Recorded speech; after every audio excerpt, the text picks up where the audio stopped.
This video is going to be about a reconstructed timeline that nobody's done. I'm not creating any new occurrence here. Nothing interesting's happening. But I want to point out a YouTube video below, it's one of the two, that really gets to the point of showing you everything I'm going to say. Especially the mannerisms of a person in the video. That's very important. Yaron Shmuel, Oded Ilnar, Omar Marmari, and the two brothers, the Kurtzberg brothers, Paul and Sivan, are lumped together in every 9/11 conspiracy theory truther website as being the 5 dancing Israelis, the high-fivers, etc. Now, because of the recent release of images that show that the images were done the day before September 11th, on September 10th, and because of other information released in the same release by the FBI, etc., showing that, well, people witnessed where they were the day before, including a location I'm going to bring up in a minute, strangely enough at a similar timing. So let's continue. They'd coming to America for a vacation, and they overstayed their tourist visas because they ended up illegally working for Dominic Suter, who ran a company called Urban Moving Systems. This is a company that would use box vans to pick up and deliver stuff that people needed to have moved when they moved in and out of apartments or houses. Hence the name Moving. The van never had a picture or a mural of New York on it, and the reason for that is, oops, some truther posted the entire video showing this being investigated by a local news crew, showing the actual vans. It just has a really cheesy version of Urban Moving Systems spelled out on the side. Now let's get on with something. They were located at number 3, aka 300 West 18th Street, Weehawken, New Jersey. And at the time the attack happened, several things seem to have happened at the same time, depending on who you look up. And one of the things you notice is someone says, well, this witness has never changed her story. What does that mean in non-truther speak? That means she changed it at least once, and it was important. Let us continue.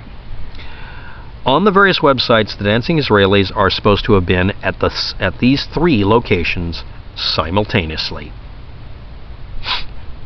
4 miles south of the actual location I mentioned, at Liberty State Park, and 4 miles northwest at Giant Stadium on Route 3, which is nowhere near their actual location at the time. You can't claim that the images that everybody got that said they were taken September 10th instead of September 11th, you can't claim those were on September 11th and had to be done while they were waiting for the impacts to happen because they have foreknowledge, if you claim they were at these other 2 locations and now a third one. At the Doric Towers, which are 3,000 feet west of them. All 3 of these locations are claimed, depending on who you talk to and what webpage you look at, because they were obviously looking at the Twin Towers before the impacts, because you have to incriminate them by foreknowledge exclusively. They were cheering, high-fiving, pointing, laughing, further and further away. I'd like to point out that if you are at Giant Stadium and you can see the Twin Towers and that's your best vantage point, you have very low standards. As for the urban moving location, I've already done a video on the angle of that being very critical angle. In fact, you'd have to work really hard to get that angle, because everywhere else it's a really crappy angle. I'm going to explain that in a minute, especially at number 300 West 18th. And, well, I'll just say it, if somebody was actually at Liberty State Park, that'd be a great place to observe it from. That might even be suspicious. But they can't be in all 3 or 4 locations, because the 4th location is very important. You see, like I said, on the 10th, they were taking those photos, and it was the AM. That's when the photos say they were made, and the angle of the, yes, I looked up a shadow calculator. It was about the time, the day before the attacks, about the same time that they would have been on that roof taking the photos. Next. And they could have taken them on September 11th as well. But gee, isn't it interesting how the FBI or the government put out images where you can't really tell if they actually have fires in the background from the Twin Towers at all? Like, they're really trying to make sure this is ambiguous as hell to rile people up and get them to post on the internet so that they can put them on a list of people. You listening yet? 9 a.m. Yes, 9 a.m.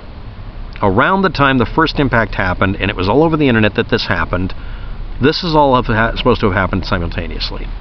At number 3 West 18th Street, at Urban Moving Systems, some of them, 2 or more of them, saw the attack on the internet, just like a lot of us did. I didn't know about it until I showed up at work and got told this. And I didn't get pointed at a TV set, I got pointed at the internet.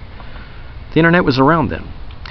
They couldn't see it from their offices, and yes, the ground view, the street view, you look here, shows you that none of the windows would let you ever see anything like that. Everything's in the way. They couldn't see it from the parking lot, which is due south of the doorway to number 3, because you can't. It's the wrong angle, other buildings are in the way. So, can't do that one. But if you got up on top of a box van directly in front of your door, that's a roll-up door, jumped on top of the roll-up door bundle, and crossed the roof, it's exactly 310 feet a walk. Yes, I calculated on the Google Street View and Google Maps, using a little distance calculator, to get on your roof, then the next door neighbor's roof, then jump on the top of his upper deck, and then get on the other deck. At that point, you're at street level with the overpass thing on 17, 18 something street, like I did in another video, where I show that there's only a very narrow angle you'd be able to see the Twin Towers, and you have to be up that high minimum. So, if they had prior knowledge, they waited a long time to do this. Also, directly behind them was an entire building filled with people with a much better vantage point that did not call the police and say that they were on top of that building, jumping up and down and hollering. There's a building directly behind where they were standing and taking photos. Nobody called saying there's some weird dancing Israelis high-fiving each other, who also happen to work in the neighborhood and work at the moving business there. Yeah, they're illegal workers, undocumented workers, but nobody complained in the local area. And this is a place where cars are going by continually because it's an overpass. It goes over a railroad track area. So anyway, at the exact same time, I mean literally it had to be the same time, Maria, who lived at the Doric Towers 3,000 feet west of the urban moving location, at a location they'd been at the day before and maybe ticked someone off who might take down their license plate number, had been watching the impact and noticed a van had pulled up nearby. And from her perspective, it was in her parking lot in front of her building. She didn't like that for some reason. I wonder why. And she made a story, or she told everybody that they were on top of the roof of their van watching this happen. So she called the cops with the plate number because she has these really big binoculars. Like she does this all the time. Oh, she's got a view. It's a nice building, real expensive. Maybe she doesn't like lowlifes showing up, delivering, and receiving. Anyway, on some truther pages, it also says that she was 4 miles south at Liberty State Park and also 4 miles northwest at Giant Stadium and or in the building directly above them as they took photos from that overpass area. At number 3 West 18th Street, Weehawken, New Jersey. So, 4:30 p.m. thereabouts. Every time you look it up, it's a different time. It's 4, 3:30, hours and hours after the fact. Police officer pulled their Penske truck van route off of route number 3 near Giant Stadium, so that's actually real. Oh, they were way over the Hackensack River and crap, 3 miles northwest. Anyway, the cop found 5 20-something men speaking a foreign language with some extra passports for other countries, a wad of cash between them, and pulled them out of the van at gunpoint and handcuffed them because they looked suspicious. Other people said that people were saying something in Arabic. They're speaking Hebrew or Yiddish. Their plate number was JRJ13Y, and it was traced back as a van owned or leased by Urban Moving. which, again, this thing did not have a picture of the Twin Towers being hit by airplanes on it. Fantasy universe, stay out of it, please. So the FBI got a warrant and searched. Nothing was found. They acknowledged they found nothing in there. They took out all the hard drives, they took out everything that could hold data, they took out cell phones, everything they thought was useful. They interviewed and searched everybody. And everybody left after this. 71 days later, the 5 Israelis were deported back home because they had actually worked undocumented. So I want you to sit with me for a minute and let's talk about something. Let's say you, me, and 15 other Americans decide to visit a country with the tallest building in the world, the Burj Khalifa. And we're all sitting around and we see it get hit by a plane, a FedEx plane, let's say, loaded up, not shipping packages, but loaded up with explosives. And it flattens the thing. And now we're in a country that is thinking this has got to be payback from Americans. Doesn't matter if somebody else did it. And you, me, and 4 or 5 other people get told, well, we don't care that you're running a business here. You're the most likely suspects. But we're going to question you and take a bunch of hard drives and cell phones and SIM chips. You're free to go now. Would you stay in that fucking country at all? When somebody literally out of left field, batshit crazy, grabs you. There's only about 8 or 9 Israelis that were grabbed that day because their speech is vaguely Arabic sounding. Because they look swarthy. Yeah, it was kind of like that. And also it didn't help that this lady, a day after they probably did a delivery or a pickup and maybe double parked or parked in a non-loading zone, because there isn't one if you look at it on the street view. It didn't have a loading zone at one point. The only loading zone is to go into the parking lot that's on this elevated parking lot area. I should point out something. If you want to look at the street view like I did, the only angle you can see the Twin Towers location, because you'd have to look for the current building, is south of it. The only way you'd be able to see it is if you were up as high as she was in her apartment building.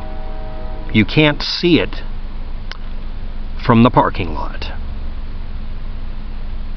So they couldn't have been cheering it or pointing or high-fiving because they couldn't fucking see the buildings burning. And there might have been an incident the day before. And also, apparently, there's a rip-off report posting. And I wonder whose name is used as a pseudonym. Payback's a bitch. Why the hell would she point a camera down into a parking lot to get that plate number? Were rumors going around about white vans? Maybe she wrote it down the day before and decided to get him in trouble for fun. Maybe she just didn't like him. You might want to listen to her voice in the video and maybe figure out if there's any particular organized group that she might be part of that she didn't like them. You can also listen to them talk in their native tongue on a video interview. It's a second video.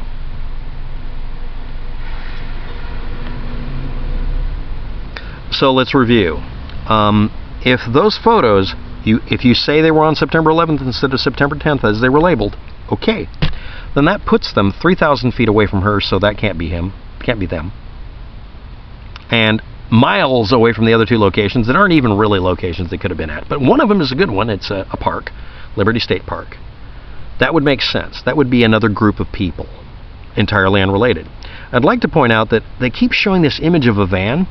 That's not one of the urban moving vans either.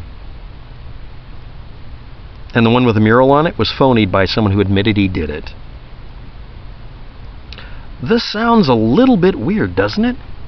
And again, we're not going to get a picture of them showing a lighter and showing whether or not the Twin Towers were really burning in the background of that image that was supposed to be the day before the attacks.